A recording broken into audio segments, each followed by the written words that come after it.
మోహిని ఉదయాన్నే లేచి గబగబా పాలు పెట్టి కాఫీలు తయారుచేసి అందరి రూంలలో అందించి బయట ముగ్గులు వేసి అందరి స్నానాలకి నీళ్లు తొడి టిఫిన్ చేయడంలో పడిపోయింది. పెళ్లై 10 ఏళ్లు గడిచినా తన ఉరుకుల పరుగుల జీవితంలో మార్పు లేదు. భర్త శ్రీవాత్సవ్ రెవెన్యూ డిపార్ట్మెంట్లో ఇంజనీర్, జీతం బాగానే వస్తుంది. పిల్లలు ఒకళ్ళు 5th క్లాస్, ఒకరు 2nd class. Mohini government school teacher. Mohini జీతం కూడా ఇంచుమించు శ్రీవాత్సవ్కి వచ్చినంతే వస్తుంది. అటు ఇటుగా ఒక 10,000 తేడా ఉంటుంది. మోహిని స్కూల్లో ఎంత స్ట్రిక్ట్గా ఉంటుందో ఇంట్లో అంత మెతక. శ్రీవాత్సవ్ రెడీ అయి కార్లో కూర్చుని హార్న్ కొడుతున్నాడు. అప్పటికే పిల్లలని రెడీ చేసి బస్ ఎక్కించి ఒక దోస ముక్క నోట్లో పెట్టుకుని బాక్స్ పట్టుకుని బయటికి పరిగెత్తింది. ఏంటి ఎప్పుడు నత్త నడక త్వరగా కానీయలేవా? రోజూ ఒక గోల. సాయంత్రం కూడా లేట్ చేస్తే వదిలేసి వెళ్ళిపోతా అన్నాడు కోపంగా. ఏంటండి, చూస్తున్నారుగా 4కి లేచి అన్ని పనులు నేనే చూసుకుంటున్నాను. తెలిస్కూడా ఇలా మాట్లాడతారేంటి? అంది బాధగా. నోరు ముయ్యి. మళ్ళీ వెధవ ఏడుపులు ఒకటి అని స్కూల్ దగ్గర పడేసి డోర్ కూడా సరిగ్గా వెయ్యకముందే కార్ స్టార్ట్ చేశాడు. లోపలికి వెళ్లి స్టాఫ్ రూంలో కూలబడి తల పట్టుకుంది. ఉదయం లేవగానే ప్రేమగా వంట చేస్తాను, బట్టలు ఇస్త్రీ చేస్తాను, కాఫీలో కూడా చక్కెర ఎక్కువ తక్కువ అయితే తాగలేడని జాగ్రత్తగా కలుపుతాను, నీళ్లు పెడతాను, స్నానం చేసేటప్పుడు, అన్నం తినేటప్పుడు, బట్టలు వేసుకునేటప్పుడు ఎప్పుడు ఏం అవసరం అవుతాయో అని అక్కడక్కడ తిరుగుతూ పని చేసుకుంటాను. ఎన్ని మాటలన్నా సైలెంట్గా పడతాను. ఎన్ని చేసినా నా మీద ప్రేమ ఉండదు ఆయనకి అనుకోగానే కళ్ళు వర్షించాయి. ముందు రోజు కూడా ఇంటికి వెళ్ళగానే జ్యూస్, మంచినీళ్లు, మజ్జిగ ఏం కావాలి అని అడుగుతుంటే గట్టిగా అరిచాడు. ఎహే ఏంటి నీ నసా? ఉరికే వెంటాడతావు ఏంటి? కావాలంటే అడుగుతాను కదా, నీకు మాత్రమే మొగుడిమీద ప్రేమ ఉన్నట్టు. అయినా నువ్వు ఇలా అతి ప్రేమ, అతి వినయం చూపిస్తుంటే చిరాగ్గా ఉంది. మళ్ళీ ఇలా వెధవ మాటలు మాట్లాడుతూ వెంట పడ్డావో చెంప పగులుతుంది. పో అని కసిరించి వెళ్ళిపోయాడు. అసలు తనేమందని అంత చిరాకు పడ్డాడో తనకి అర్థం కాలేదు. ఇవన్నీ ఆలోచిస్తూ ఆ రోజుకి తనని వదిలేయమని క్లాస్కి కూడా వెళ్లకుండా టెస్ట్ పేపర్స్ దిద్దుకుంటూ అన్యమనస్కంగా ఉంది మోహిని. అలా ఆలోచించుకుంటూ అరగంట లేట్గా వచ్చేసరికి కార్లో కూర్చుని కోపంగా చూస్తూ, నీకు అసలు బుద్ధి ఉందా? అరగంట నుంచి వెయిట్ చేస్తున్నా, ఇంత కూడా టైం సెన్స్ లేని నీకు టీచర్ ఉద్యోగం ఎవడు ఇచ్చాడు? నడుచుకుంటూరా, ఒంట్లో ఉన్న కొవ్వు కరిగితే అప్పుడు బుర్ర పని చేస్తోంది అని స్టార్ట్ చేసుకుని వెళ్ళిపోయాడు శ్రీవాత్సవ్. ఆటో, బస్ ఎక్కుదామనుకుని కూడా చిల్లర లేక మళ్లీ 100 నోటు ఇచ్చి గంట బ్రతిమాలాలి చిల్లర కోసం అని కాళ్లకి పని చెప్పింది. అలా ఆలోచించుకుంటూనే ఇల్లు చేరింది. ఇంటికి వెళ్లేసరికి బాగా లేట్ అయింది. గేట్ ముందు పిల్లలు ఏడుస్తూ ఉన్నారు. కార్ లేదు. ఇంటికి తాళం వేసే ఉంది. అంటే ఆయన ఇంటికి రాలేదా ఇంకా అని తన దగ్గర ఉన్న ఇంకో కీతో ఇల్లు తలుపు తీసి పిల్లల కళ్ళు తుడిచి ఇద్దరికి స్నానాలు చేయించి గబగబా వంట చేసి తినిపించి పడుకోబెట్టింది. ఆ రోజు వరకు ఎన్ని చేసిన పెద్ద బాధ పడలేదు, కానీ ఈరోజు చాలా కోపం వచ్చేసింది. రాత్రికి ఎప్పుడో 1 గంటకి వచ్చాడు. అప్పుడే నిద్రలోకి జారుకుంటున్న మోహిని లేచి డోర్ తీసి వెళ్ళిపోయింది లోపలికి. తను వచ్చి లోపలికి వెళ్ళాక డోర్ వేసి బాగ్, షూస్, సాక్స్, టై అన్ని తీసి మంచి నీళ్లు, జ్యూస్ అది ఇది అని ఏదోకటి ఇచ్చే భార్య అలా పట్టించుకున్నట్టు వెళ్లేసరికి ఏమర్థం కాలేదు. పోన్లే రోజు చెవిలో నస పెట్టేది అనుకున్నాడు. దరిద్రం పోయింది అనుకుని డైనింగ్ టేబుల్ మీద కూర్చున్నాడు. పావుగంట కూర్చున్న మోహిని జాడలేదు. అన్ని రూంలు చూసి బెడ్రూంకి వెళ్లాడు. అక్కడ మోహిని లేదు. పిల్లల రూంకి వెళ్లాడు. అక్కడ బాగా గాఢ నిద్రలో ఉంది మోహిని. ఏమనుకున్నాడో సైలెంట్గా వెళ్లాడు. ఎందుకో ఒక్కడికే తినబుద్ధి కాక రూంకి వెళ్లాడు. బెడ్రూంలో కూడా ఎందుకో మోహిని అవాయిడెన్స్ భరించలేకుండా ఉంది. అలాగే నిద్రపోయాడు. ఉదయం టైంకే లేచాడు.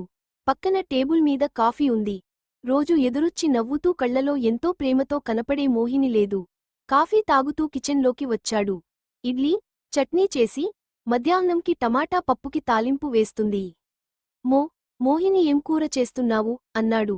పప్పు అని మొహం చూడకుండా సమాధానం ఇచ్చి బెడ్రూంలో గీజర్ ఆన్ చేసి పిల్లలని లేపి దగ్గర ఉండి బ్రష్ చేయించి శ్రీవాత్సవ్ వచ్చేసరికి ప్లేట్లో టిఫిన్ పడేసి పిల్లలకి తినిపిస్తూ ఉంది. రోజు తనొచ్చేవరకు ఏవండి టిఫిన్, ఏవండి టిఫిన్ అని పిలుస్తూనే ఉండేది. ఈరోజు అది లేదు. పిల్లలకి కొసరి కొసరి తినిపించి బస్ సౌండ్ రాగానే తీసుకెళ్లి ఎక్కించింది. తర్వాత లోపలికి వచ్చి తింటున్న శ్రీవాత్సవ్ పక్కన లంచ్ బాక్స్ పెట్టేసి తన హ్యాండ్ బాగ్ తీసుకుని అందులో లంచ్ బాక్స్ పెట్టుకుని వెళ్లబోతుంటే, మోహిని ఎక్కడికి అన్నాడు. స్కూల్కి ఇంకెక్కడికి వెళ్తాను అంది చిరాగ్గా. అదేంటి నేను డ్రాప్ చేస్తాను కదా రోజూ, అన్నాడు ఆశ్చర్యంగా. అవసరం లేదు. నా వల్ల రోజు లేట్ అవుతుందని కసురుకుంటున్నారు కదా. నా వల్ల మీకెందుకు లేట్? నేను బస్ పాస్ చేయించుకున్నాను. బస్లో వెళ్తాను. సాయంత్రం కూడా మీరు రానక్కరలేదు. మీరు కీ పెట్టుకోండి. నైట్ నేను లేవలేను. లేటుగా వచ్చినప్పుడు ఆ తాళంతో తీసుకుని వచ్చేయండి. కాలింగ్ బెల్ కొట్టి నన్ను డిస్టర్బ్ చేయకండి అని వెళ్ళిపోయింది. భార్య ప్రవర్తన అసలు అర్థం కావట్లేదు శ్రీవాత్సవ్కి. అలా నెల రోజులు గడిచాయి. పెళ్లైన 10 ఏళ్లు ఒక ఎత్తైతే ఈ నెల రోజులు ఒక ఎత్తు. మోహినిని కళ్ళారా చూసుకోవడం కూడా శ్రీవాత్సవ్కి గగనమైంది. ఎందుకంటే మోహిని పనిమనిషిని పెట్టింది. తన స్నానం, టిఫిన్, భోజనం అన్ని పనిమనిషే చూసుకుంటుంది. మోహిని పిల్లలని తప్ప అసలు తనని కళ్ళెత్తి చూడను కూడా చూడట్లేదు. నెల రోజులకి పిచ్చెక్కిపోయింది. ఒకరోజు నైట్ వంట చేస్తున్న మోహిని చేతిలోంచి గరిటే లాక్కుని, ఈరోజు వంట చేయకు. బయటికి వెళ్దాం అన్నాడు. నాకు ఇంట్రెస్ట్ లేదు. మీరెళ్ళండి. రేపు త్వరగా లేవాలి. స్కూల్లో చాలా పనులు ఉన్నాయి అని మళ్ళీ కిచెన్లోకి వెళ్తుంటే, హే చెప్తే అర్థం కాదా? వెళ్ళి నువ్వు రెడీ అయి పిల్లలని కూడా రెడీ చెయ్యి అన్నాడు. అప్పటికే వీళ్ల మాటలు వింటున్న పిల్లలు గోల చేయడంతో తప్పక రెడీ అయింది. కార్లో ముందు పిల్లలని కూర్చోబెట్టి తను వెనుక కూర్చుంది. దానితో శ్రీవాత్సవ్ కొంచెం డిసప్పోయింట్ అయ్యాడు. హోటల్కి వెళ్లారు. అందరికి బిర్యానీ ఆర్డర్ ఇచ్చాడు. ఏదో ఒక్క ముద్ద తిని పిల్లలు తింటుంటే చూస్తుంది మోహిని. శ్రీవాత్సవ్ మాత్రం మోహినిలో మార్పు గమనిస్తూ ఉన్నాడు. రాత్రి 10ంటికి అలా వచ్చారు. పిల్లలిద్దరూ నిద్రపోవడంతో ఇద్దరు చెరొకరిని ఎత్తుకుని లోపలికి వచ్చి వాళ్ల బెడ్రూంలో పడుకోబెట్టాడు. మోహిని చీర మార్చుకుని పిల్లల గదిలోకి వెళ్లబోతుంటే శ్రీవాత్సవ్ చెయ్యి పట్టుకుని, మన గదిలోకి రా. పిల్లల దగ్గర ఎందుకు పడుకుంటున్నావు అన్నాడు. నాకక్కడే కంఫర్ట్గా ఉంది. వదలండి. మీ వల్ల ఇప్పటికే లేట్ అయింది అంది అసహనంగా. మోహిని ప్లీజ్ ఎందుకు ఇలా ప్రవర్తిస్తున్నావు? నెల రోజుల నుంచి చూస్తున్న అస్సలు నన్ను పట్టించుకోవట్లేదు. నా పనులు అన్ని పనిమనిషి మీద వదిలేశావు అన్నాడు. మిమ్మల్ని పట్టించుకున్నప్పుడు మీకు నచ్చలేదు కదా. ఉరికే వెంటపడి ఎందుకు విసిగిస్తావు అని చిరాకు పడేవారు కదా. నా వల్ల అంత ఇబ్బంది ఎందుకు అని పనిమనిషిని పెట్టాను. మీరే అన్నారు కదా ఓ నువ్వే పని చేస్తున్నట్టు బిల్డప్ ఇస్తావు. జీతం ఇస్తే ఎవరైనా చేస్తారు పని అని, అందుకే పనిమనిషిని పెట్టాను అంది మోహిని. బుద్ధి తక్కువై అన్నా నిజమే మాట్లాడారు. నాలాగా ప్రేమగా చేస్తే మీకు కంటికి ఆనదు. మరబొమ్మలా జీతం కోసం మాత్రం చేసేవాళ్లు కావాలి. వాళ్ళైతేనే బెటర్ మీకు. కానీ నా పిల్లలకి మాత్రం అద్దె తల్లి దొరకదు. నేనే చూసుకోవాలి వాళ్లని అని వెళ్లబోతుంటే చెయ్యి పట్టుకుని బెడ్రూంలోకి లాక్కెళ్ళి గడియ పెట్టేసి, ఏమైందే నీకు? ఎందుకు దీక్ష పట్టావు అన్నాడు అసహనంగా. ఏం తెలియనట్టు మాట్లాడతారేంటండి? మీకు తెలీదా? మీరు నన్ను ఎంత బాధ పెట్టారో. ఉదయం లేచి కాళ్లకి చక్రాలు కట్టుకుని నా పిల్లలని కూడా సరిగ్గా పట్టించుకోకుండా మీ వెనుకాతలే కుక్కల పరుగు పెడుతుంటే నాకోసం ఒక్క 10 నిమిషాలు ఎక్కువ కేటాయించడానికి బాధ, చిరాకు మీకు. అదే నాకోసమే చేస్తుంది కదా. ఎప్పుడైనా ఆలోచించారా? అరగంట లేట్ అయితే నీ చావు నువ్వు చావు అని నా మొహాన్నే చెప్పేసి వెళ్ళిపోయారు. సరే అని నడుచుకుంటూ 5ంటికి బయల్దేరితే 8ంటికి చేరాను. చూస్తే మీరు ఇంటికే రాలేదు. పిల్లలిద్దరూ బిక్కు బిక్కుమంటూ కూర్చుని గుక్కపెట్టి ఏడ్చారు. పెద్దోడు అంటే మగపిల్లాడు అని వదిలేద్దాం. చిన్నది ఆడపిల్ల కదా. రోజులు బాలేవు. ఏమైందన్న ఆలోచన ఉందా మీకు? 1 గంటకి తిరిగి వచ్చారు. నా పిల్లలు ఏమైపోయేవాళ్ళో. మజ్జిగ, మంచినీళ్లు, జ్యూస్ అని నా మొగుడు నా పంచప్రాణాలు అని చేస్తుంటే మీకు చిరాకుగా ఉంది నా మొహం. అందుకే మీకు నచ్చినట్టుగా మిమ్మల్ని ఫ్రీగా వదిలేశాను. 2 నెలల క్రితం మా నాన్నకి గుండెపోటు వచ్చిందని వెళ్తే మీకు జ్వరం వచ్చింది. అది తెలిసి గుండెపోటు వచ్చిన తండ్రిని గాలికొదిలేసి 2 రోజుల్లో మామూలు అయ్యే మీకోసం వచ్చాను. అవేమి మీకు అర్థం కావు. మీ ప్రేమ కోరుకున్న ప్రతిసారి నాకు గుండె మంట మాత్రమే మిగిలింది. ఎంత ప్రేమించానండి మిమ్మల్ని. మా అమ్మ నాన్నల కన్నా, నా పిల్లల కన్నా మీ మీదనే ధ్యాస ఎప్పుడు. మీ గుండెల మీద పడుకున్నప్పుడు ఉండే హాయి, మీ మాటల వల్ల కొట్టుకుపోయింది. నాకు మాత్రమే ప్రేమ ఉంటే సరిపోతుందా? మీక్కూడా ఉండాలి. మీరు బలవంతంగా కూడా నన్ను ప్రేమించొద్దు.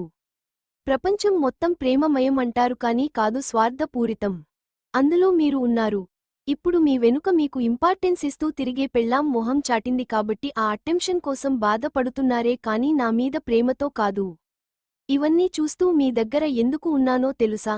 ముసలి వయసులో ఉన్న తల్లిదండ్రులకి భారం కాలేక, నా పిల్లలకి తండ్రిని దూరం చేసి వాళ్ల దృష్టిలో నేను చెడ్డదాన్ని కాలేక ఉన్నాను.